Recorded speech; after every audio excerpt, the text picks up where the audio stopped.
Welcome back to the show, you guys. I'm so excited today because we have my friend Joseph Harris here with us today. He is a phenomenal chef and he has his fingerprints all over the world and shared his yummy goodness with so many different people. And I'm so honored to have him here today. Welcome, Joseph. Thank you. It's an honor to be here. And I'm excited for what you're going to be making. Yay, me too. So he's going to teach us how to make fried chicken. And I was just saying earlier, I don't know why in my head, I felt like fried chicken was only served in a restaurant, but never at home, right? Right. It just seems so complicated. It does. And this is my cousin Michelle. You guys might recognize her from the Hello. podcast. She's cooking with us today too. All right, so Joseph just pulled these amazing biscuits out of the oven that he made earlier as a side to this yummy fried chicken. But Joseph, I want you to talk first before we get started. Sure. Oh, first thing to do before we get started, you guys, you know I always do this. I've got my reading glasses on. Is we got to put that hair back in a ponytail. It's a good idea. Where's your ponytail? Somewhere in the ether of imaginary things. Because I hate finding food, hair in my food. That will that's- turn me off of eating for 3 days. Okay. I love what you're doing. We talked about this earlier with the mashed potatoes already made. Speak to that again. Yes. Because yes. that is really exciting for me. And let me speak to this really quick. The reason why is because I know that some of you watching have littles at home. You're thinking, I would love to be a cook, but I don't even have time to go to the bathroom, let alone cook a meal. So I want to come alongside of you in that as well. So Joseph, explain to me why you Sure. do this, 'cause I love it. And even for someone like you who does not like to cook, or you're single like me, and you don't want to invest in, using a lot of time to make a dish from homemade, potatoes. This is just something that's simple. I learned it quick and easy from Ina Garden. And I heard her say that she does this for her Thanksgiving table. Wow. She'll just buy this and then put some ingredients in it to elevate the dish so that it doesn't taste like it's store-bought. It's homemade. And so, basically it's just mashed potatoes. Wow. So, and then you just put in some good butter and sour cream and some other things to help enhance it when you're heating it up. It's perfect. 5-minute dish. My mom was very, very known for her cakes. Oh, really? Oh my God, my mother makes the best cakes. But Mm. she used to use box cakes for the Really? majority Yeah. of her Mhm. recipe. And now she would add stuff to Sure. it. Yep. She would elevate it with all Yep. her little secrets. But everyone knew her for the best cakes they had ever eaten. Okay? Wow. I know. But she used to say, and I feel like I thought that when you were talking about this, she used to say, they have spent millions and millions of dollars perfecting this recipe. It's true. Duncan Hines Yeah, or of Betty course. Crocker or Yeah. whoever. And why would I try to make it even better? It's great. She said it's just, Wisdom. it's a base. Yeah, What you add to it absolutely. makes it better. It does. She used to always say, let me new and improve it. Everything was I let me like new and that. improve it. That's cool. And so when we had the Safe House, we wanted to open a secondhand store as a place for our residents to work at. Sure. And we were going to call it New and Improve It. And we never got to that Oh. before we had to close that season down. But Mm. but anyway, I love this because it gives us permission to get some of these better brands Yeah. and then just add your stuff to it. And if Yeah. you don't have time to add stuff to it, then just warm it up. So whenever they told me this in our production Yes. meeting, I was like, wait, what? And then Yeah. and then it just clicked. Because I'm thinking of all the girls in our true. community that Yep. just don't have time, or it feels Exactly. very intimidating to make it from scratch. And you were mentioning earlier, it's cooking on certain levels too as well. Like Yes. some of you guys might be more in an elementary phase of cooking. And Right. this type of recipe is perfect for you. Whereas Right. some of you, are going to be a little bit more pro and you can handle real mashed potatoes. Real mashed potatoes, yeah. And these are real, but homemade But- mashed potatoes. Yes. There we go. That's a better way of So saying I'm it. also gonna teach you guys how to take a good old russet potato. Mhm. While he's whipping this one up, we're gonna show you two separate levels because I'm always thinking about my girls in this community. You guys are my sisters out there that are really afraid of the kitchen, never were taught how to cook. And actually, I've had so many of you reach out to me and say, I'm so inspired. and you're making it feel so easy and so It's true. approachable. And so I really want to think of you Mhm. and say, look, let's just start you at the beginner's level. Let's Yeah. just, I want you to get in the kitchen Yeah. because I know that when you're nurturing your family and you're nurturing your home, that something inside of you is going to come alive and Yeah. it's going to make you feel like $1,000,000. And I want you to trust me on that. Then I have my friends in my community here who are seasoned in the kitchen. You guys can whip up anything. You're not afraid to dive in. So we can also work on showing you my recipe for the potatoes. Either way, I want everybody watching to take a chance on themselves Yeah. and start cooking for your family. I believe that when we restore the home and the family, that all of the church, the community, everybody will be okay. I really agree. believe that. I absolutely All right, agree. so let's get started. What are we going to start with? Sure. Are you going to start with the chicken? Let's start with the chicken first. Okay. I think I'm that's excited, Joseph, because I've never made fried chicken. well, you're about to learn today. Okay. It's gonna be fun. This is I'm good. really interested in the novice learning.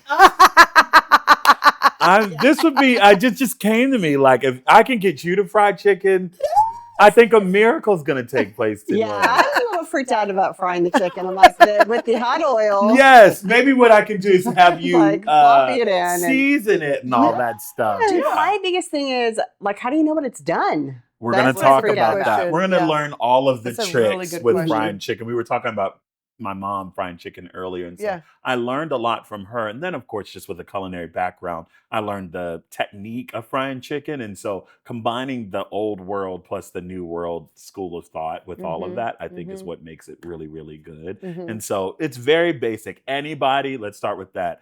Anybody can fry chicken. Yep. Anybody can fry chicken. Anybody.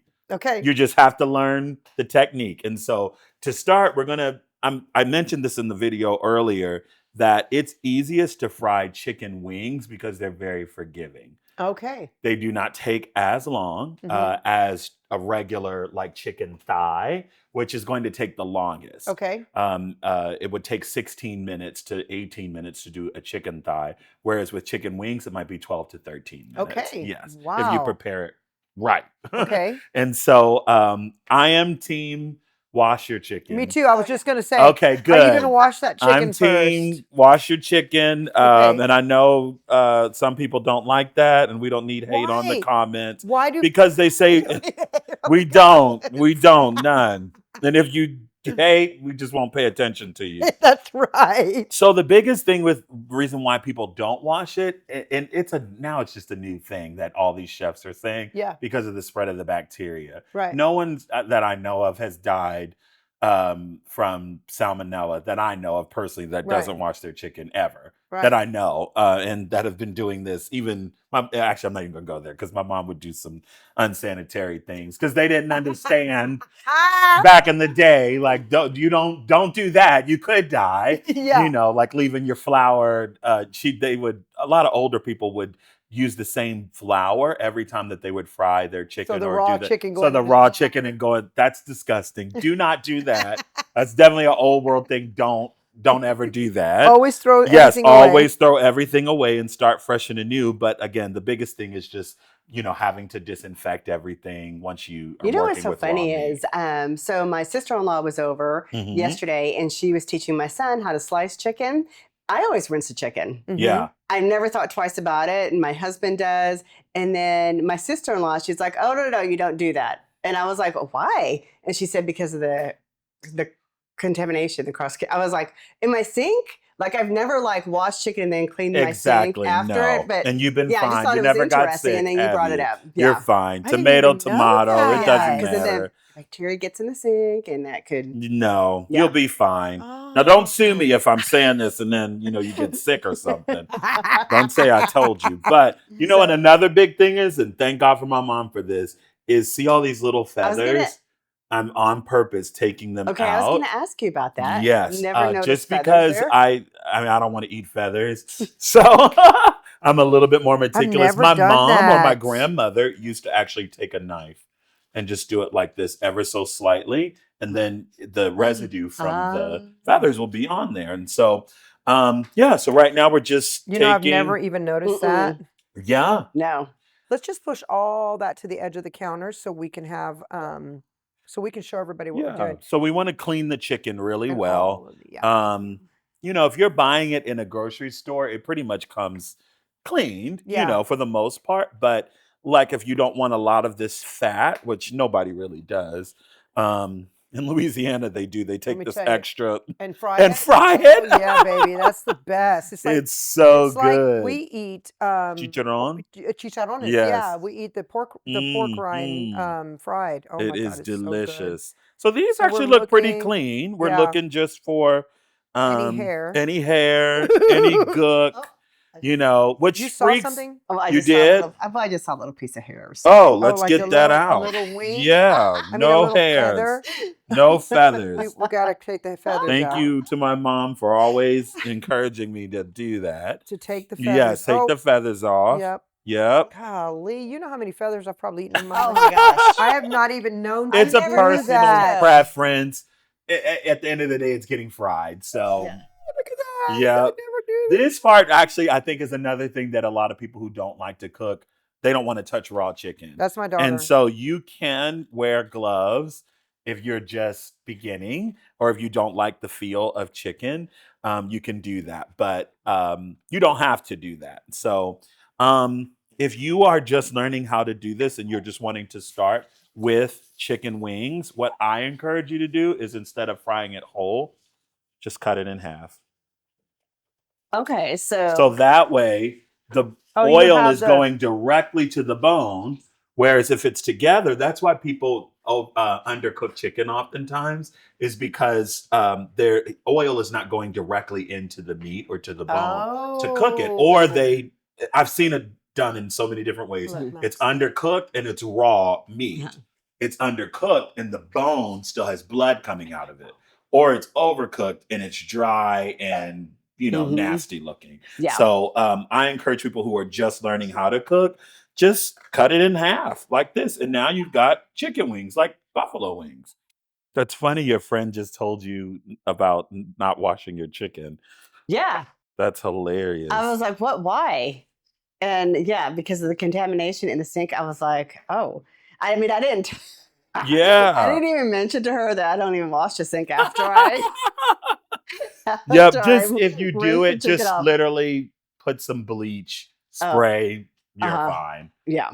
You don't need to do anything else. So yeah, I was gonna say I always wash my hands after I touch chicken. Always. Yeah. Now that's very important. Yeah. Always wash your hands after you touch any type of raw meat. Can we throw this away? Or Yes, we can.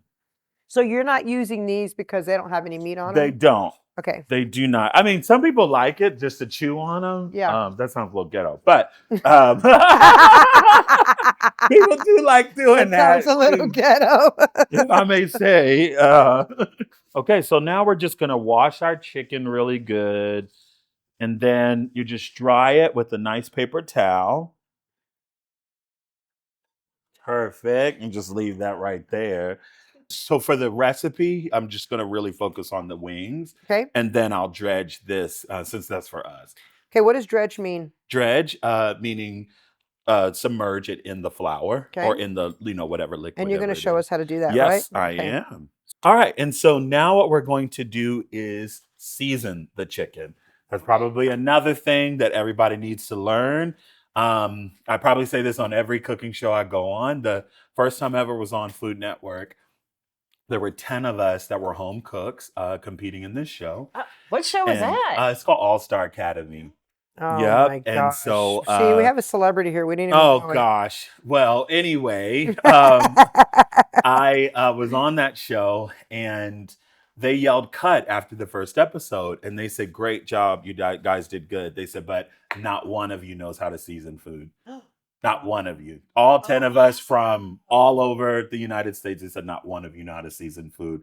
We're like, what? The chefs, these are, the who's of chefs. Bobby Flay, Alex Garnishelli, Curtis Stone, Michael Simon, all these great celebrity chefs. And they're all coming around to us telling us we don't know how to season food. Oh, wow. And then I think it was Michael Simon. He proceeded to show us how to season a piece of chicken, which I'm going to do today. And so, Yay. Normally when you season it, you only just season it once. You just season the top, season the bottom, and that's it. That's how I grew up learning how to season. Well, they said you season in layers. They Yeah. said because salt cooks off, it cooks into the meat. Isn't that amazing? They said salt cooks into the meat or whatever flavor seasoning that you're using, it cooks inside of whatever it is. So when you cook it, that salt wears off. And notice a lot of people have salt and pepper on the table because they need to add more salt or they need to add more pepper. And it's because they're not seasoning in layers. So when they showed us, I was like, they're going to give everybody a heart attack because that's how much seasoning they were putting. They seasoned the chicken with salt, put it in the pan, cooked it while they're cooking it, put more salt on it. Then when they finished, took it out of the pan and put one more layer of salt on top of it. Wow. And I'm like, this is going to be the saltiest chicken. It was the best chicken because any chef will tell you you have to season in layers. Don't just season at one time. And so that's See, what we're I didn't going even to know. do. And I do that because I'm a saltaholic, not Oh, because yeah. I'm trying to season in layers. No. But Simon's always like, come back on the salt. You Yep. got too much salt. I'm like, Yep. it's fine. But everybody loves it. And then I put it on at the table. Yep. hmm And so the Wow, key okay. is a really good chef. You won't have to add any type of seasoning. Oh. That's why It's the just finer perfect. restaurants don't have salt and pepper at the table. Exactly. Right. Because for them it would be an insult to the chef, but it's true. You should get to a place where you don't need any extra seasoning because it is seasoned to perfection. And so for this, that's what we're going to do. We're going to start with some salt, and I'm only going to do the salt just because I know I can gauge how much based on the chicken. And so with this, you don't want to add too much salt because a lot of the other ingredients have salt in it. And so I'm just going to do a light sprinkling of salt. And this is just regular salt, okay? Regular table salt. Yep. Okay. And so I'm just going to mix that together. And then what I'm going to do is take some of our Cajun seasoning. Yep, we're going to do that. It should Here, it let might- me Open. if not, we'll go ahead and start with the garlic powder, onion powder, all of that. That's all open. Okay. Yep. And then paprika. Sorry, let me open it. And so we'll share the recipe with you guys, but I probably put less than a teaspoon of salt in there. Probably maybe a half a teaspoon of salt, half a teaspoon of onion powder. But when you're a pro, you just No. you yeah. just You just season know. it. Yeah. Yeah. You can never, I was going to say you never can over season something. You definitely can. But you don't know until you just start experimenting. Mhm. You guys have heard me say this a million times. Like, if you've never done something, just try. Because what's the worst that can happen? You guys will hear me say this thousands of times. If you mess it up and it's disgusting, you can, number one, say, oh my gosh, I'm so sorry. I totally messed this up. I'm just going to order a pizza or order one of the delivery services. Yeah. Whatever it is that you want to order. But at least you're trying. And I'm going to tell you, there is no excuses anymore because you have It's this, you have Pinterest, you have Yeah. Instagram, you have TikTok, YouTube. you have Yep. so many outlets of people standing with you on your video It's and true. showing you. It is truly, no longer do I accept, I do not cook. Those are no Right. more words I want coming I out of your mouth. agree. I want you to say, I love to cook. Even if you've never been in the kitchen, start confessing that over yourself. That's right. I Yep. love to cook. And just master one recipe. That's it. I always encourage people, if you could just master one recipe, Right. do that for yourself, then do it for your family. That's and then right. take that to a barbecue That's or right. something else. And then once you feel confident in that, try another recipe. So good. That's how you build your confidence. That's so good. Yeah. Now we're going to add 2 secret ingredients that Okay. I get from my dear, dear friend. He's like a spiritual son of mine. His name is Emmanuel, and he taught me to do this. It's a little unorthodox, but you take mustard and ranch dressing Oh my gosh. and add that to If we need it. the, I think it's open. Is it open? Yep. You add that to the chicken. And so, for the sake of a recipe, you're probably going to add maybe 2 tablespoons, I would say, Okay. which seems like a lot. It will not taste like mustard. So It what will we've not done taste already like is ranch. salt, paprika, paprika, onion powder, onion powder, and garlic powder. and we also add Cajun seasoning. Yep. And Okay. so I'm Yum. not measuring, but yeah. So we just do a little bit of mustard. That's about 2 tablespoons. And then we're going to also add about the same of ranch dressing. And what this does really is it takes the place of eggs, like to dredge it in, Mm. because you always want to add. My mom used to didn't add eggs, but she would just do the chicken in the flour, which is fine. But if you want a little lusciousness and a nice breading and coating on the chicken, you definitely want to use an egg. But do this recipe, and then you don't even need to do that. So Oh. just do about 2 tablespoons You know, I of ranch. saw on Instagram the other day, this lady took, this is so phenomenal. She took a whole thing of vanilla ice cream, Yeah. Oh, yeah. Did she make melted French it toast? down, and then, yes, and then dipped brioche in it, Yep. sliced Mhm, brioche, mhm. and then put it in the pan. It's And true. she said, it Oh is my your gosh. eggs, your It's cream, your everything. sugar. Yeah. Oh, Vanilla. I've never Oh my heard Yeah. God. that. It's I'm it's a That's so it's a batter doing for that. French Yeah. toast. It's perfect. You see, and that's what I mean, Joseph, my heart really is to inspire women. We Mhm. all inspire each other. It doesn't Absolutely. matter how good of a cook you are or how you've never been in the kitchen. You can be inspired by anybody. And now I'm going to do that. And Yep. often people will say, well, that wasn't my recipe. That was so, yeah, I appreciate that. That's But when right. you make it, It it makes it becomes yours. yours Yeah. because you do your own thing to it. Yeah. And if there's something you want to add into it, that's what makes it yours. Make it Right. special and specific to you, you know? So we're gonna start. Let's start peeling potatoes, Michelle. Yeah. What? Okay, from here we're From gonna here, go what you to. can do is you can let the chicken marinate if you want. It doesn't need to, but Okay. you can let it marinate for a little bit. Now we're going to prepare the dredge for this, So, which okay, I'm excited is- about the dredge. Yes, we're going to use flour. We're going to use a little bit of self-rising flour. So why do we use self-rising instead of upright? Self-rising helps add a crispy Oh, Oh. texture, whereas just regular AP flour, all-purpose flour, it doesn't do the same. And so it adds a nice lighter did not know that. crisp to the batter. And That's a little so secret, you guys it watching. is. And for those of you that aren't comfortable, this is a really good way to just make really good fried chicken.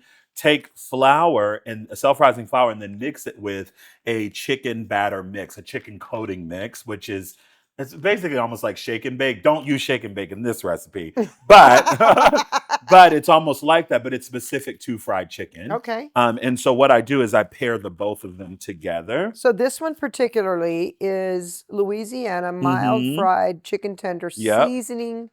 seasoned coating mix. Yes. So And in case you guys are like, wait, what are you using? what I are want to you use that using? exact Yes. one. House This was just Autry is one that you another one found. too Okay. as well.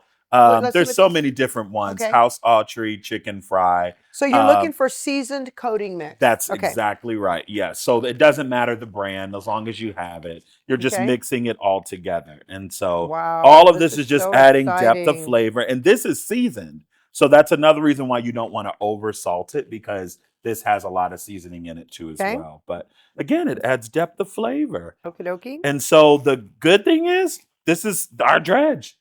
This is the That's dredge. it. Yep. You just mix that all together. And you can even, if you felt it, you'd feel how light and fluffy it is. It's beautiful. Oh my God, I love And so we're that. going to coat Why our are you chicken laughing? in that. Why What are are you you laughing laughing? at? I just realized this was half and half. Uh-huh. That I came up. You can't do milk. I was thinking it was like milk that you You were going to could. You could. Because I've always done the dip, the triple dip. and- Yep. But I'm excited about this. So this is now what we're going to do is dredge our Okay. chicken, and you're just literally picking it up. I'm going to start with the chicken wing pieces that we cut, just because it will take less time. And so just put your well-coated chicken in there, and This is so easy. it's super easy. See, I thought it was such a way Nope. deeper process. Nope, super easy. And just coat it. That's it. Well, make sure it's well coated. In Korean culture, they double coat it.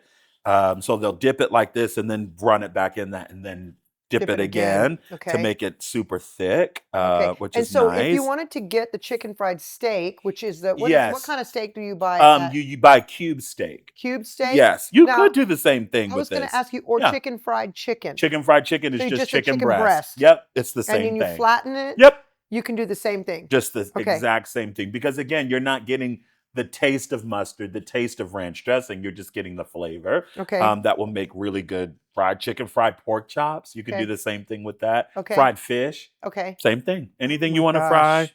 Love do it. Yeah. You know, I bought a deep fryer that's Mhm. countertop, Okay. and I'll link it. I'll add the link Oh, here good. for That'd be you guys great. because I used to have a burger house. It was one of my restaurants. Really? And I was obsessed with the fact that I actually had a deep commercial I fryer. love them. I'm going to put that in my next house. You need We're to. building a house Yep. in next year or two, but I am going to drop in next to my You need stove an to. actual deep fryer Yep. because I don't fry too much now, but Yeah, when I yeah. do, want to fry it up. Especially this when you're cooking particular for one, guests. yes, this particular one that I found was almost commercial. Okay. It wasn't attached to gas, which Okay. we want the Yeah, you BTUs do. to Yeah. be, you know. Mhm. But anyway, it's a great, and then guess what happened? It got left out all through the winter. Oh So it got no. rusty and gross, Oh, and it was covered. that's not Anyway, I'm gonna have fun. to get another one at some point, but I'll link it so everybody can order that if Yeah. they want to do a deep fry.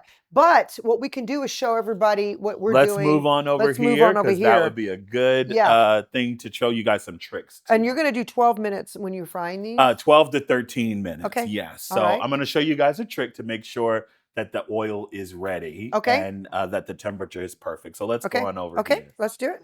So a surefire method to make sure that your oil is ready. You might be wondering, why am I holding a wooden spoon? Mm-hmm. Do you see those bubbles? Mm-hmm.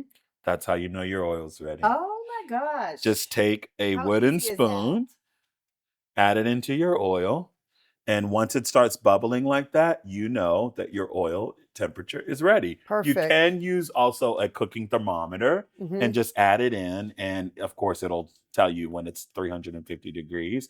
But if you're just a home cook and you don't have a cooking thermometer and Yeah. stuff, just do this. And so now we're going to add in our chicken, and I'm going to use tongs. If you are a new home cook and you're doing this, I would recommend doing it with tongs. Yeah. Just because you're afraid to drop the chicken in. Yeah. And then if you drop it, it can cause a spill and you don't want to set your house on fire. So Right. you definitely want to just do it with some tongs. If you're a pro, you're used to putting chicken into a pan. So Also, FYI, you can do it with your hand. I've said this a million times on this show. I have dogs in my house and Yeah. they're part of my life. They're part of my home. This is my home. So you might have just heard them drinking water. It just is what it is. Also, let me also say, while you're frying anything, keep your children out of That's the kitchen. right. Yes. Because kids tend to come up to the stove. They do. They need to stay out of the stove area because accidents happen, and that could be deadly if something happened with that True. frying. So And also, now, wait, one yeah, more go thing ahead. that my mom used to teach me: if you're frying with an actual cast iron that has a handle on it, or anything that has a handle on it, make sure you turn that handle around to the back That's right. of the stove in case one of the kids come and try to grab it and see. They'll burn their hands. They might pull it off. So those are just all the things you want to do to just be safe, because It's true. this can be very dangerous with children in the house. It can be. I agree. Great Okay. tips, Carla. Yeah. I love it. So we just added in our chicken, and now we're just going to let it cook. You don't have to touch it and turn it around a lot. We're just going to let it cook maybe about 3 to 4 minutes on each side until it's golden brown. And this is a trick my mom taught me. If you're really not sure, if you like, some people, when they go to restaurants, they'll ask, can I have my chicken well done? Same, yeah. Well done. What you can always do is, if you have a knife or if you have like a little pitchfork. Pitchfork, yeah. Here's a knife though, right Yep. here. You We did have a can, pitchfork, but the box is over there. no worries. You can just And put a see. little hole in it so that it gets cooked the all the way oil through. gets cooked all the way through. My Yeah. mom would do this before she would dredge the chicken, but you can just do it right now. Yeah. It's not dangerous. Just put your knife slightly all the way through, and the oil gets all the way down into the meat. Okay, that's Cooks good it to all know. the way through. Yeah. And That's so that's good to it. know. Thank you. Just put that there. And yeah, and so in about 12 to 13 minutes, we're gonna have fried chicken. Hey, I'm ready. I'm so hungry. me too. So can't wait maybe we'll start the potatoes. Let's start the potatoes. Yeah. Okay. So you do, because we have these wings over here. So you just do kind of one batch at a time. I do, yes. You can do all of it, but for the beginning cook, I would only less is more. So you want to be able to focus on the quality, not quantity. Okay. Yeah. So tell me what you guys are doing with those potatoes. So I'm just going to rinse these off because she's just peeled them. Okay. So Michelle, show your peeler and how you're doing that. This is a unique peeler that I use. It just feels so much easier. Well, yeah, this is, to I've never pull. used a peeler like this. Yeah, I like it a lot. with our show with Amber, she was like all kind of confused, and How to that's use it? typically what happens Those are Yeah. nice. because it's got the slicer on the top, and you just pull. Yeah. So it's just super easy. It's really easy. Now, when you're cutting potatoes for mashed potatoes, yeah, and that's it, Michelle. We'll That's just good? make this, yeah. Okay. You're gonna cut them. You don't want to cut them super tiny because then they turn to mash in the water. You want to kind of cut them that size. If not, you can cut them even that size. So it's just a quarter. I mean, let me show you. So this is a small potato. So I just cut it down the middle. If this is small, I might even just cut this in half instead of in thirds because it's a very small potato. And the reason is while it's boiling, you know what, Michelle, we can put some water on to boil. Yeah, we have a pot right here. Should we use the bottom one? Yeah. Let's use the bottom one, yeah. And then, Joseph, how do you normally cut your potatoes for mash? Mashed potatoes, the same. Yep. And just kind of like, Mm-hmm. yeah. And the reason is you want the potato to have some time to cook. Yeah. Without turning into mash in the water, which I've done that before, and it's so, especially when those are your last potatoes in the kitchen. Yes. You guys, I have said this on so many of my different shows, and I want to say it again and again because it's worth repeating. I've been in the kitchen my entire life. Like when my grandmother started her restaurant, 89 years ago, whatever year that was. It's still open and running. You guys have heard me talk about it before, but when I was 7, 8, 10, 12, 15, 16, I was in the kitchen with her, and my first job was letting me butter the buns for the hamburgers. The second job was letting me put mustard, mayo, or ketchup according to the order. And then I graduated to putting pickles, tomatoes, lettuce on the burgers. And then I was in the big time when I got to go to the grill. Really? Oh, yeah. And then she let me start grilling the stuff. So I've been in a restaurant or in a kitchen my entire life. Wow. Still, I have made many mistakes. Many mistakes, like Same. cutting these too small, them turning into mush in the water, having to start over, realizing I just ruined the potatoes. I don't have any potatoes. This is before all the Instacart delivery stuff. Then we're just, okay, guys, no potatoes, because I just ruined them. Or I'd think, okay, what else can I do? Get some macaroni macaroni and throw that in the water and put some butter on it and Parmesan or whatever. There's always a way to improvise, but don't let those mistakes that you've made in the past, or even if your mom or your husband or sister, brother, cousin has yelled at you and said, you're so dumb, you don't know what you're doing. Like, don't let that affect you. Keep trying. That's right. Keep trying. I'm going to tell you, there was a season of my life when I felt so frustrated because I had to cook, because I had so much going on in my life. But I decided I've got to change my perspective. Yeah. I'm the only one in charge of my thoughts. And I'm the only one in charge of how I feel about what I have to do. So if I'm constantly complaining about what I have to do, then I'm constantly irritated and frustrated and on 10. That's good. Instead, I get to think, you know what? I'm so thankful that I have food to cook, a kitchen to cook it in, and I have a family to cook for. And when you start changing that perspective, and it doesn't matter, my daughter, I was saying earlier to somebody that my daughter grew up in a household where it was me, my mom, my son is an incredible cook. We were all just took over. So my daughter kind of just floated into the living room and waited or set the table and all that. But it doesn't matter. She has decided now, like, she can cook anything she puts her heart to. Yeah. And so that's the thing I want you guys to all know is that even if you grew up in a family where everyone's a cook and you feel like you can't do it, yes, you can. You can. Yes, you can. Yeah. One of the things you'll hear me say all the time is you already have everything you need within you. It's already there. You just got to let it flow. So, and so Michelle is married to my cousin. And so, my cousin's also a phenomenal cook. My whole family, everybody in my family are really good cooks. So it's kind of a little overwhelming when you're in a kitchen with somebody that's really good. Speak to that, Michelle. Well, they watch everything. Yeah. So it makes you more nervous because they're critiquing you. Yeah, and they're saying that's not how we do it. Yes. So it does. So you end up being on the dishing duty. I'm the sous chef and dishwasher. Yeah. That's it. I'm fine. But when you make stuff, it's so good. It is. But I do when Verdi like gets around me, I get like a little nervous. Yeah. Me And, too. Yeah.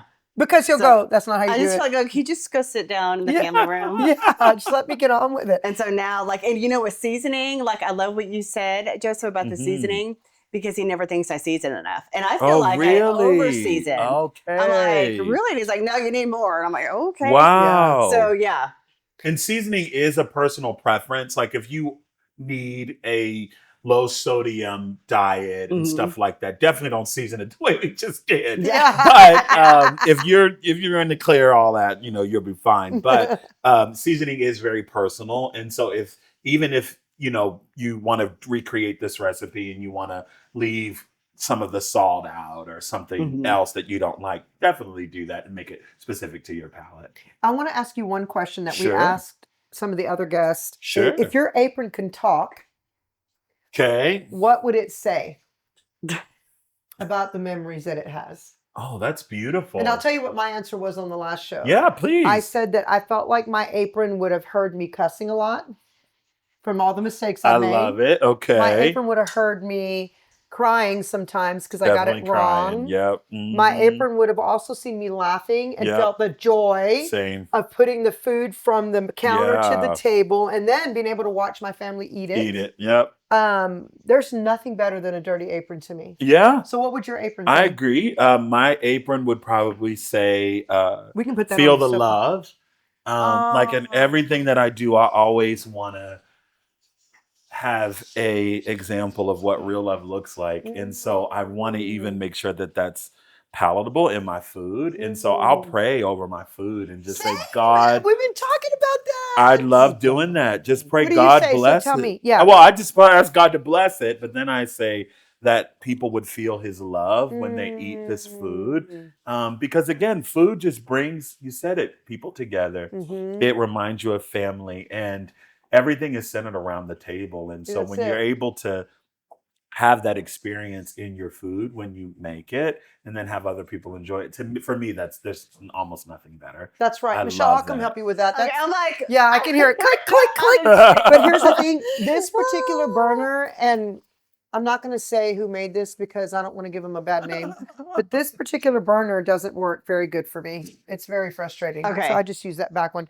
Okay. So I love that you pray over the food because we've actually been talking about that. Yeah. I think whatever comes out of your mouth creates your atmosphere. It's true. And so I did a whole study on the power of what we put off in our thinking. So if somebody's very mad, angry, negative, and they're making your food, it will transfer over. Of course it can. So that's something that blew. I only learned that a couple of years ago. Wow. I'm telling you, that has radically changed. It's elevated me yet again. Yes, absolutely. All my life, and I know I'll keep elevating until I meet my maker in heaven. Amen. And that until that point, I'm still working to get better on everything. So when I learned that, I was like, that's not true. I had to really research it. It's true. And I thought, oh my gosh, they even use the example. You go to a coffee bar, the barista's in a really bad mood. Yep. You've ingested the energy that they put off. Absolutely. And I'm like, seriously? Yep. And then of course I had to get all spiritual about it. I'm like, I don't receive that. So I started thinking, you know what I got to do? And that's why, so this person said, that's why it's so important to bless your food. It's true. Before you eat. Absolutely. Because you're speaking a blessing over the food. Also, I got to say this, you guys, this just made me think of this. And then I have another question for you. Sure. There's a doctor that we go to who is a natural doctor. Uh-huh. He does a lot of healing naturally that I love. Okay. One thing that he said was, you know how whenever you eat something that's really not healthy, and you walk away from the table, or first of all, while you're eating it, you're thinking, oh, God, I really shouldn't be eating this. It's full of sugar, full of fat. Right. It's gonna actually make me gain weight. Uh-huh. Then you eat it, and then you go, oh, I shouldn't have eaten that. gosh, I shouldn't have eaten that. Okay, I'm not going to eat anything unhealthy again. Mm-hmm. I'm going to start eating healthy after this meal because, gosh, I shouldn't have eaten that. So bad for me. Mm-hmm. It's just going to make me sick. Oh my gosh, he taught us this. He said, what you're doing is cursing the food that's Oh, entering your wow. body. Yeah. He said, and it will turn your food into a curse, and it will do Wow. exactly what you said it will do. Wow. But if you spread blessing Yeah. over your food, like sometimes we'll leave a restaurant and my husband will go, oh, that's going to make me so sick. Oh, I already feel so bloated. Oh, I shouldn't have eaten that. I overate. And so I didn't realize that we both do that until I learned this. And now I go, you know what? Don't say that. So I say, while I'm eating something that I've chosen to order, it might not be very healthy, but I'm like, this is so good. Yeah. I love this meal. Thank you, Jesus, for this opportunity to eat this wonderful food. That's right. And I thank you, Lord, for the hands that prepared it.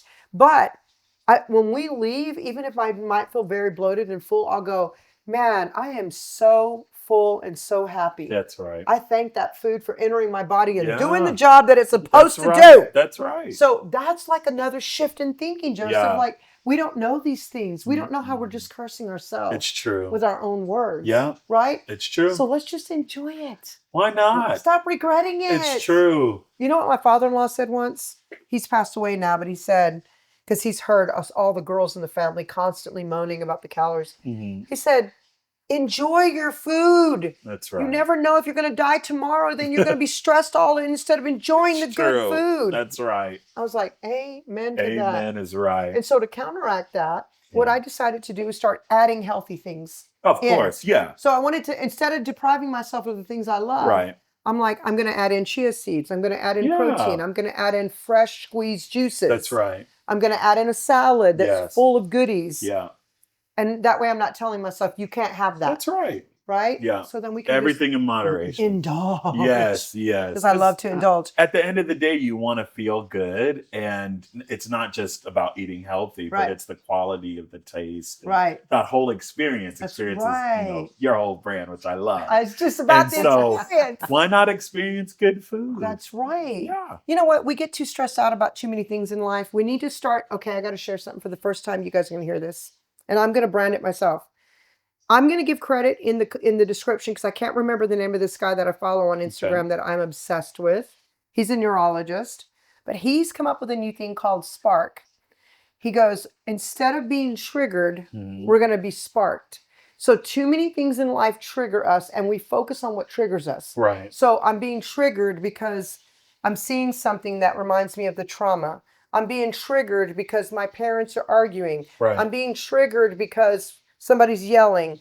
All the things we say as a trigger. He said, I want you to start saying, I'm being sparked. That's good. I'm being sparked because my eyes are seeing the beauty around me. Wow. I'm being sparked because I smell good food. Wow. I'm being sparked because I just enjoyed that conversation. Yeah. I love that. So for girls, I'm going to say, I'm experiencing a sparkle. Oh, that's great. That's the name of my nonprofit, is Sparkle Living. I love it. Okay, I didn't know that. That's the actual 501c3 to my safe sex trafficking ministry. Okay. Is Sparkle Living, because my goal is because the definition of sparkle is the reflection of light. Yes. So I always want us to live in a reflection of light, That's not so darkness. Good. That's right. So I want to encourage you guys to start finding 10 times a day, a way that you can find things that make you sparkle. Yeah. So I'm smelling good food. I'm feeling like I have a sparkle. I'm excited about, I'm going to the movies tonight with my friends. I feel a good sparkle. Yeah. Anything you can find to turn that around from trigger to sparkle. You're going to hear me talk about this all the time. I love that. Isn't that fun? We're really about to sparkle with this chicken. Isn't that so? I know. Okay, so let's start making the mash. Let's do it. Okay. Yeah. Yeah. And so we also have the green beans out, and then we do. I'm going to show you guys how to do that real fast. Okay. If we can, though, What can do we need? get a sheet pan with some paper towels? Yep. For our chicken when we bring it out. Yes. That would be great. Do you need the cookie sheet? Huh? Do you need the cookie sheet? Yes. That would be great. Look, this is my mom's, my late mother, I love and that. you can see how much it's been on there. I love I love love that. heirlooms that have been passed down. Me too. Like there's nothing better. I just Okay. love that treasure. Here's the paper towels. Yeah, so our chicken's probably been cooking for about 10 minutes. It's Okay. almost done. Okay. So what I'm going to show you here is I'm just going to let this water boil. And once it starts boiling, you used your wooden spoon, Joseph. Yes. Have you ever heard of this one? Where you take a wooden spoon over a boiling pot and it never overboils? I have heard that. Yes. That's another little trick. It's a great trick. Yeah, if you leave it there, it won't overboil. So Right. we're going to let this boil. We got to keep an eye on it because it can start flaring up. And then we're going to take a fork and I'm going to show you in a minute how you test to see if it's ready. Okay. And then I'll show you how to whip that up after that. But make sure you keep an eye on that because I tend to get really distracted. Somebody can call or I caught something out of the corner of my eye and I forget. I will set a timer. I'll just say, hey, Siri, set my timer for 3 minutes. So it reminds me to come back and check things. That also avoids disasters. So what about putting salt in water? Yeah. Because I know a lot of people do that, like with potatoes It's or important. pasta. Yeah. When they're cooking pasta. Always. Now tell me, Joseph, since you know why is that important? Well, first of all, for potatoes, it's very hard to season a potato once it's been cooked. Oh. Like if you've never had mashed potatoes that you did not season the water first, it's terrible. Like it's very bland. It doesn't have a lot of flavor at all because the potato in itself literally just has no flavor. Right. So that's why you have to add the butter and the cream and salt and all of that. So, but if you season your water with salt, that salt gets infused into the potato and of course creates a flavorful end result. Great. And so then you don't have to worry about adding salt at the end or anything like that. And so that's why it's important for pasta too as well in itself. I mean, it does have a little bit of salt in it, but you want that salty water so that pasta can soak up all of that good salt and make it delicious. Do you put the salt in as soon as you turn the water on? Always. Wait till okay. Always. Yep. So once you put your water in, put plenty of salt in it. Potatoes you season to taste. Pasta you season. An Italian would tell you make it taste like the sea. So you need a lot of salt. In pasta water. You just do, if you ever see a real Italian do it, they'll just take like a cup and just go, not a cup of salt, but just pour as much salt as they can and they make it as briny again as the sea. Some Italians as well, they'll go to the ocean and just take a pot and and cook their pasta with that water because it's so salty. Holy moly. Yeah. That's so good to know. It is. And again, it's all about flavor. Bland pasta is terrible. Yeah. Horrible. And oftentimes it's because they don't salt the water. Also, a no-no, don't ever put oil in your water when you're boiling pasta. Yeah. Because it causes... I always do that. Yep, don't do it. Don't do it. Put oil in. Olive oil and salt. I've always done that. I used to do it when I was little. Stick together. But if you're making like a ragu, or something that you want the pasta to take on that sauce, if it's a heavy sauce, the oil will cause the sauce to not cling to the pasta. And so, any Italian, any real Italian will tell you don't ever do that. Okay, so what about after you strain your pasta? Absolutely. You can add it. I normally add, like if I'm adding olive oil to a dish, a pasta dish, I'll just do it as a garnish at the end. Okay. Just on top, a little bit of olive oil, but when you're actually cooking the pasta, no. Okay. Yeah, I've never done that. You want the pasta, you want that sauce to cling directly to that pasta. So, yeah. Oh my so, gosh. my mom used to do the same thing. I used to see her do that, or she was real bad. She would do that, and then she would pour the pasta and drain it, and then she'd take a stick of butter and put it. Same. I'm all about the butter. Me too. Let me just tell you, my grandmother used to yell at us if we used margarine. Oh, She would go berserko. Like, she would call my mom and she would say, because I was pregnant during the winter. Okay. But she would call my mom, number one, to make sure that I was drinking whole milk. Because back in those days, Oh, I used to only yeah. drink skim milk. Okay. So she would tell her, she'd get after her and tell her stop buying that stupid skim milk. She would say stupid skim milk. Tell her to drink the whole milk in Spanish. She would say that. And then she would call, because I was heavy during the winter. She would call and say to make sure I had her oatmeal. Which Yeah. I have a recipe on my. Did I make that recipe yet on my Instagram? The atole. I think you did. I did it. Yeah, The I Mexican remember atole. that. Yeah. So she would make me have fresh atole every single morning, and she'd Mm, tell my mom, because it's cold outside and the yeah. baby needs to be warm. Warm. And my mom said to her mom in Spanish, "Mom, Carla's body sits at 96 degrees. The baby is It's warm." She wanted to make sure it was said- warmer. She said she needs the atole. Make her eat some atole every morning. Today must be nostalgia day because we keep going back. I know. And I love that. There's so many That's- beautiful traditions and Yes. beautiful stories like that that just make Well, those are the shoulders that I difference. stood on. You know, Same. that's the shoulders that I stood on. And yeah. and also, if you're watching this and you're thinking, I don't have any shoulders to stand Yeah. on. Like, I didn't have a mom. Well, you have us. That's right. And we can be your shoulders to stand on. That's what I love about this outlet, is that we can encourage you. If you didn't have a mom, or your mom never taught you anything, just allow us to be that role in your life through That's this right. channel, because we want to come alongside of you and teach you traditions and fun stories. And you know what? With Absolutely. you, it starts. If you didn't have a family, or you didn't have somebody to bring you up with that, it starts with you, because you can have your own family and you can teach them all the things, and you can be learning from all of us new traditions and things that you can That's start in your right. family. I Yeah. love that. Joseph, what sparked your love for cooking? My and for food? grandmother. My grandmother, she was a caterer later on in life. Mm. And I would wake up in the middle of the night. My brother and my sister and I would stay with her during the week when we were little, Yeah. while my mom and dad were working. And she would wake up in the middle of the night and start her catering orders. Aw. And I remember I would wake up and see her doing that. And one day I came in and she said, "You want to help me?" And I always say, that's where my culinary curiosity was birthed. Aw. And so, yeah, that's how I got started. I My mom was a love good that. cook too as well. And I learned a lot from her. And yeah, that's how That's I got amazing. started. Yeah. I want to show you guys this really quick. All right, so what I'm going to do is show you guys how to tell if this is ready. And we're just going to pull one out. And then It's done. you see, I'm pushing down on that. It's still a little hard. So it's not quite ready yet. Mhm. It can go through softly, which is okay, but I just want a couple more minutes.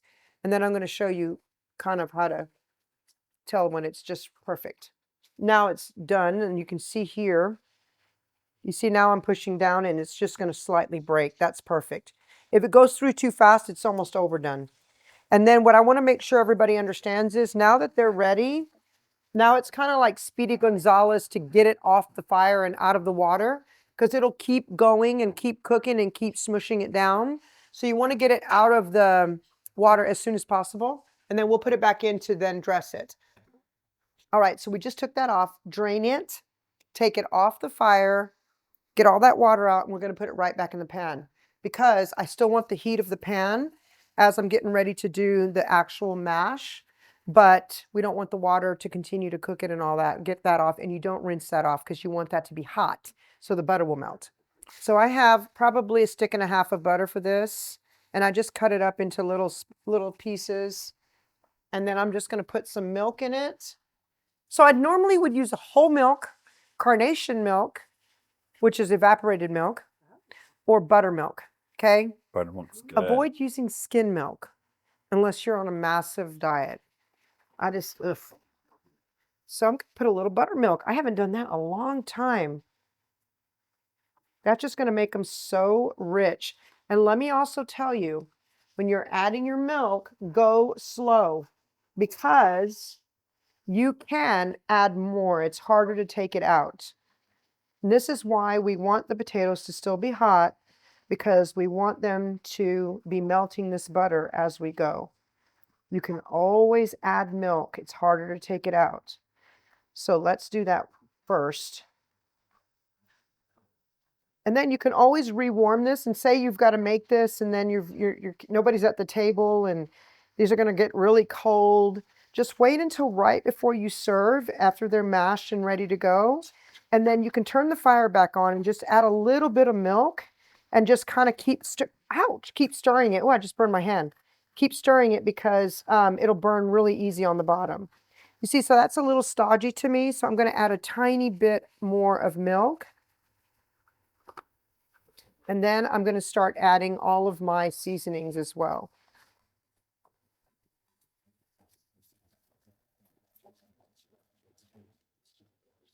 Now, there's so many different ways people make mashed potatoes. This is my simple way. I don't add sour cream. I don't add cream cheese. Joseph's going to do some fun stuff on his. I have in the past added chicken stock, like the actual powder, and that makes a huge difference. But I'm just showing you a real basic mashed potato. Holy cow, that's good. And you're right about that seasoning, Joseph. Yes. Holy cow, it's hard to get these potatoes seasoned right. I know it looks like I'm putting a lot of salt, but potatoes are really, really bland. Yep. So go for it. And the thing is, keep tasting until it's exactly the way you want it. Okay. Better? Oh my gosh. Yummy! Yay. So let me say this. If you're cooking, nobody's at the table yet, these are going to get cold. That's such a stressful environment whenever you're trying to get everything hot on the table. Don't worry about it. Leave it there. Wait until you're about to serve. Right before you serve, just get some regular milk. I wouldn't put too much more buttermilk. Just a couple of drops. Turn on that fire and just stir it right before you serve it. But you cannot walk away from it because you will scorch the bottom of them. So I'm just going to leave that there until we sit down to eat. So we're going to have leftovers, obviously. So how do we? Yeah. Like air fryer? Oven. You can put it in the oven. Okay. Or air fryer. Actually, that's great. If you have an air fryer, it'd be amazing. There was nothing raw on this, right? No. Okay, so we'll. Hey, so when did you realize that this was more than just a hobby, but it became your passion? That's a good question. I think when I went on Food Network. That might do it. That was the first time I did it was 10 years ago. Okay. Wow. 10 years ago. Yep. And so, yeah, tell me how that Now chicken you can tastes, sing it. guys. This is amazing. It's so full of flavor. Is it? This is so It's not good. salty. It's perfectly seasoned. Yeah. Yum. Isn't that good? That is so good. All the camera Delicious. people are like, we're jealous right now. Oh my God.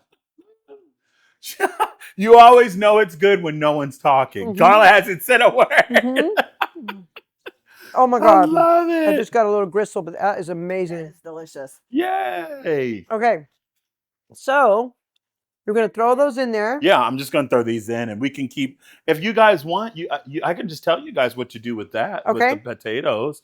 So for this, you just want to take the potatoes and take a pot. So we just need a pot. We can use like this to one. cooking? Yep. So it's basically the same as Carla's, but the only difference really is you're using a pre-made mashed potato.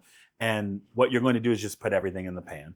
So you're going to put 1 stick of butter per container. So we have 2 containers. We're going to do 2 sticks. Okay. Yep. And so just put that right in.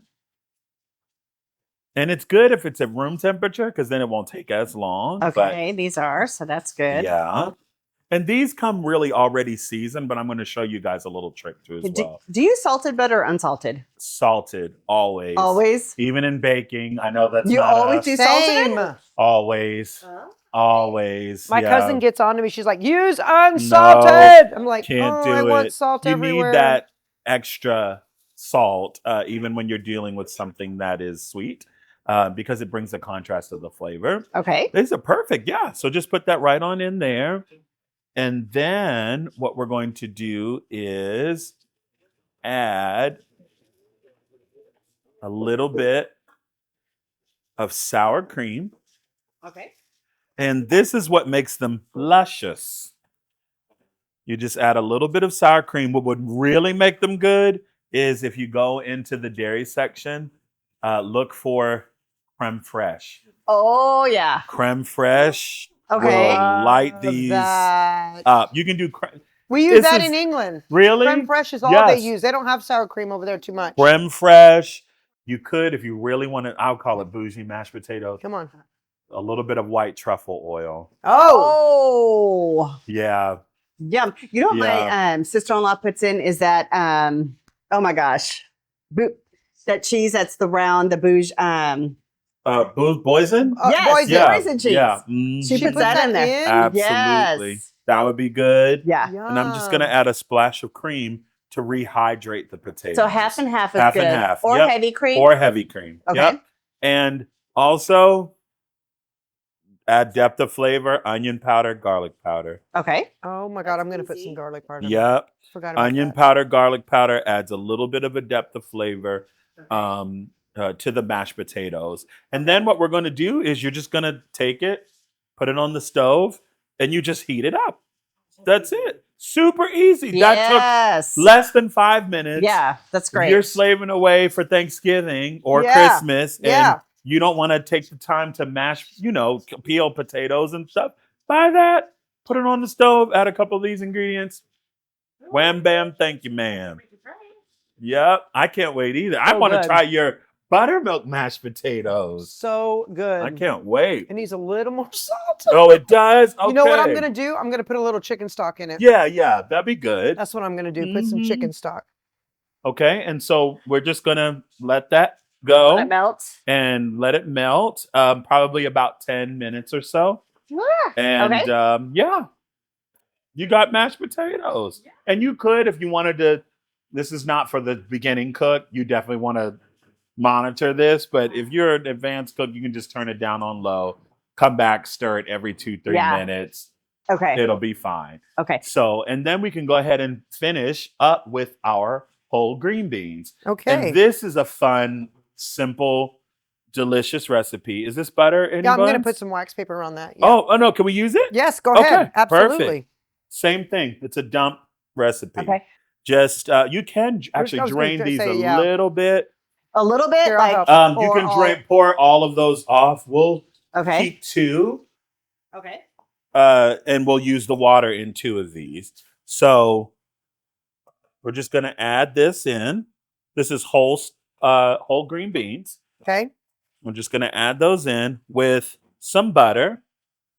So you just put butter down in there. Absolutely. God, this is so amazing. Butter. You could use chicken stock too as well. I like that idea.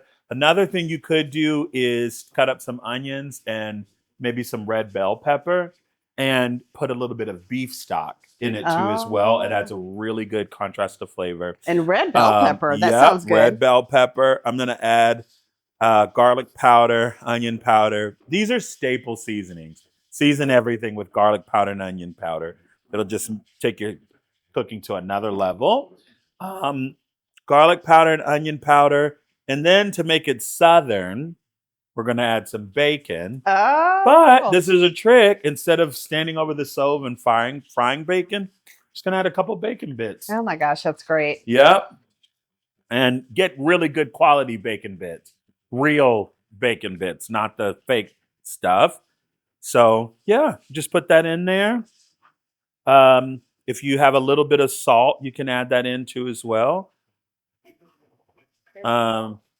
Perfect. Thank you, Carla, for stirring that. You're welcome. Okay. Then I like to put a little bit of that Cajun seasoning, I think, in too. I do. Almost everything that I do. Just because it adds a depth of flavor. And it doesn't make it spicy. It just adds a nice extra oomph to it. And if you noticed, once I take the fried chicken out, I take a little bit of this Cajun seasoning and put it on the top of it because it just helps finalize the flavor and bring everything together. And so you can take this and put that on the stove and heat that up. All right. 15 minutes. We got green beans, mashed potatoes. Put it here. We can open up a Southern restaurant with all Listen, this. tell you right now, I am on fire, excited. Yay. So good. So what's your favorite meal to cook? Anything like this, but I like comfort food Same. that is, to me, Mexican food is comfort food. Oh, yeah. Korean food is comfort food. African food is comfort food. Like, so whatever is indigenous, I always say, to a culture or a I region love that. that your grandmother, your mother was known for cooking, Yes. that's what I want to cook.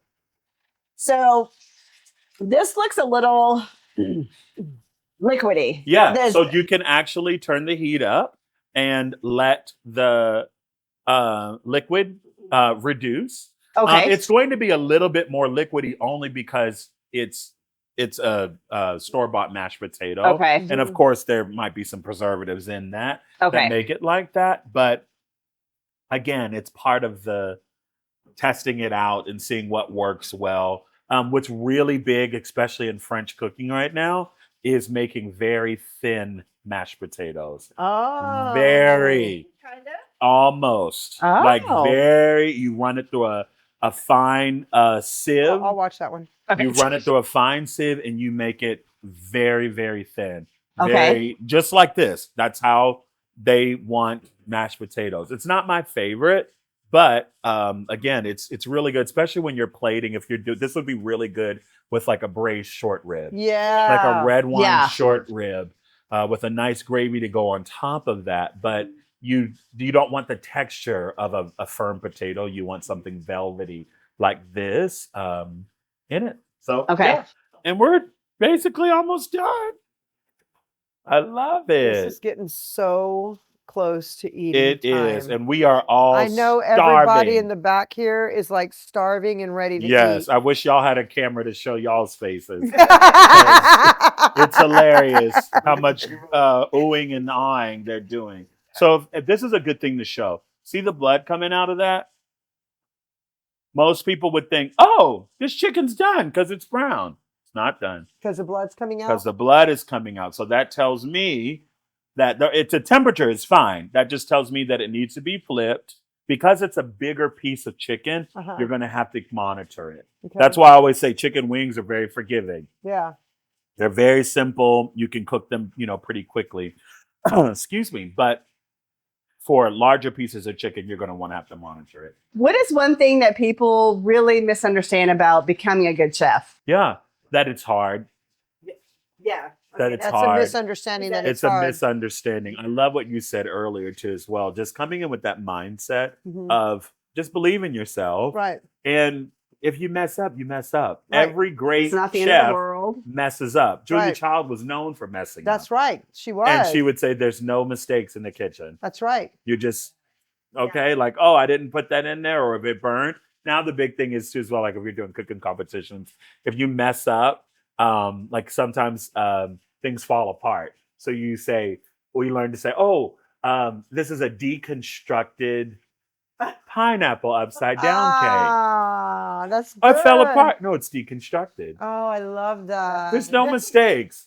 But You here's just the thing. make it work. If it's burned, I have a charred grilled steak. Oh, that's Carla's favorite steak. That's my favorite steak. is Really? burnt. Anything burnt. Really? You like your hot dogs burnt? Okay. I want my hot dogs to look like charcoal. Yeah. And I want them to be so shriveled up Mm-hmm. and They're half the size. they're half the size and I they're love so it. crispy I love it. and they're like more mustard than you can see Nothing the actual. like a burnt hot dog. So those with hot dogs you mustard. get like out at fairs and stuff that are Yeah. that big around, I can't eat Uh-huh. them. They're too big. Yep. I need them to be like more charred skin than anything. I love it. I love a good burnt hot dog. Yeah. But also it's Oh, this is to me it's like just the good old and going back to what you were saying about it's never a mistake. No. I keep thinking about you, Michelle, and it must be so intimidating for her because all of us are cooks in the family. So she Yeah. just tends to be the helper. Yeah. And the thing is, I love that you just said that. There's no mistakes. No. Even if you're making something that I make or Ferdy makes, it's yours when you make it. Yeah, that's true. It is not you're trying to copy my recipe and make That's it like right. me. So anything you guys are watching that we do, anything that you're watching on any other channel, Yep.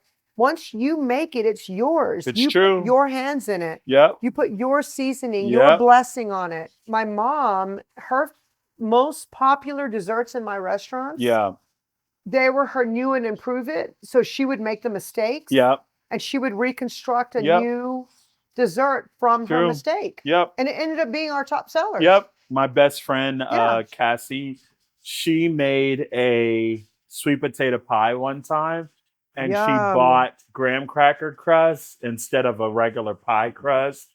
And it is one of the best sweet potato pies. Really good. And she's like, I can't believe I did that. We ate it. We were like, this is genius. Yeah.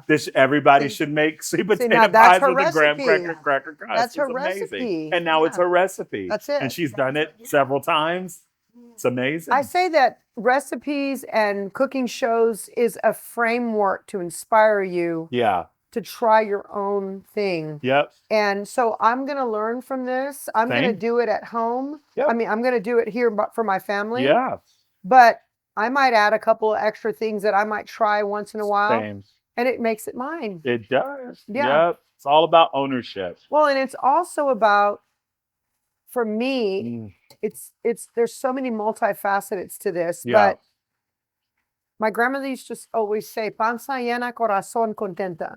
And that is when your tummy is full, your heart's content. Yeah. And so she would always say, the quickest way to a man's heart or your family's heart is through their stomach. It's true. And so I've never heard anybody say, I hated it when I came home and my mom had a fresh cooked meal. I've never heard that. No. I've always heard there is nothing better than walking into the house to hear food cooking. Yep.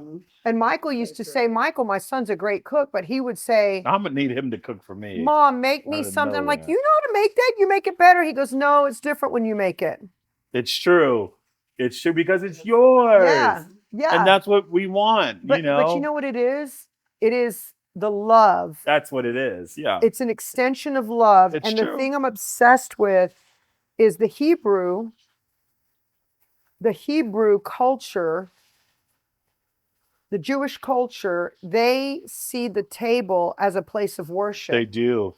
Oh, yes. And I have said this a million times, and I'll say it a million times more. The dinner table should never be an interrogation table. That's good. Where we're interrogating our spouse or our children. Yeah. It should never be a place to scold, punish, ever. Yeah. It should be a place where everybody puts their weapons down, their phones down, and it's a place to talk to each other where kids feel comfortable coming and sharing really honest, vulnerable thoughts that they might feel like I'm going to get in trouble for. The table is a place to worship. It is a place to enjoy each other's company, enjoy the food that you're eating. That's what we should all be focusing on. I agree. You should absolutely insist on 1 to 3 times a week that your family's sitting down to eat together. True. That's just, you know what? And if you're running 5,000 different jobs, you're a single mom with 3 jobs, pull through Chick-fil-A, get your dinner, and sit at the table and put it on plates. It's true. You could always do that because that's where the greatest memories are made. It's true. I agree. And there's times when I don't want to be so legalistic and crazy. And there's times when my kids were like, can I please go eat dinner in my room? And I'm like, that's fine tonight. But I didn't let that ever be a regular occurrence. I mean, but I wasn't legalistic about it too. I'm like, that's fine. You know, I don't care. But as long as I knew, we had a couple of nights a week where we were all going to sit down. You guys are really good at that. Oh yeah. We're very intentional. But that's a non-negotiable. That's it. And it's so good. And I'm going to tell you, it's the way to make your kids want to be around you. It's true. We put music on. Yeah. We set the mood. Yeah. So that's the one time really as a family. Yeah. And when you have such a busy schedule that you can get together and just disconnect from the outside world and just focus on your family. That's right. For 30 minutes a day. Yep. Jada always says she loves coming to y'all's house because of the vibe. We're done. All right. Everything's done. Woo-hoo. Let's eat. Looks so good. All right, so we're going to set the table now. Okay. Even though we're eating lunch, I want to set the table because I want you guys to feel happy when you sit down at my table. Well, I think this turned out absolutely amazing. Of course, we have all of the amazing things that we cooked, but the beauty of this is that it's being set in a table where family meets. That's right. And I love that. That's my favorite thing. Of course, we talked about that. And you can do this. Anybody can do this. It's easily accessible and no more excuses. Make a really good meal for your family. Sit down, enjoy. If you don't have family, invite friends over. Have a good time. And thank you, Carla, for inviting me to Thank do you for this. coming. This Oh, is the first time of many. I just want to, thank you. You're so publicly sweet. commit you. The answer's yes, sure. Publicly commit you way more. Absolutely. And I know Thank we're going to you. do another segment where Yeah, I'm going we to are. teach you how to cook some I of my cannot culture. wait for that. We're going to make some Mexican food on our next segment together. Yes. In our next show, we're going to make a little guisado, some Mm. Mexican rice and beans, and some tortillas. I won't be Yes, making tortillas Lord. from scratch this time, but I will teach you that. I can't wait. So again, you guys keep hearing me say this, everything that you need in order to nurture your family and your home, it's within you now. You just have to make an agreement to say yes to taking a step into that. For those of you that are seasoned and you love to cook, you might cook 3 meals a day from scratch. I celebrate you. I celebrate your commitment to your family. I celebrate your commitment to your home. And I just want all of us together, all the ladies out there watching, also you guys can also step in and cook and do the Woohoo! things because my son does, all the men in my family do. It truly is a joy. If you get together, get family together, you guys heard us say in the last segment that we are starting Carla's Cooking Club. And I want you to gather friends together, gather your family together. Don't bring the meal already cooked. Bring the ingredients and your recipe and cook it together in your home. And if you're on social media, video that, hashtag Carla's Cooking Club, and tag me at Carla Shellis.